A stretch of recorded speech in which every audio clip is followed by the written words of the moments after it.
Hello everyone, in this video I will show you how to fix ringer sound volume gets low on incoming calls in iPhone 15 Pro Max.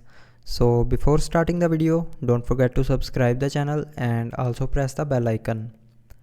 So the ringer sound volume gets low. It's just because you have accidentally turned on the attention aware feature. So to turn off this feature, simply open settings. Now in settings, scroll down and here click on Face ID and passcode. Now here you will see a attention aware feature.